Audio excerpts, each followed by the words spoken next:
తోట అయినబ్బా కుర్రోళ్ళు సార్ వాళ్ళు మనవాళ్ళు అదిగో మొత్తం డొక్క అయిపోయింది వెనకాల వెళ్తున్నారు కదా అబ్బాయి ఆయన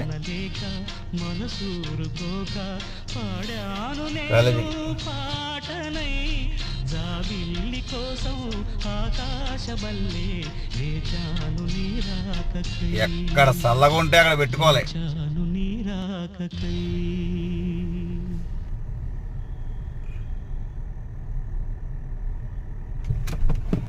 ఏదో కొంచెం చల్లగా ఉంది పెట్టుకుంటే మంచిది.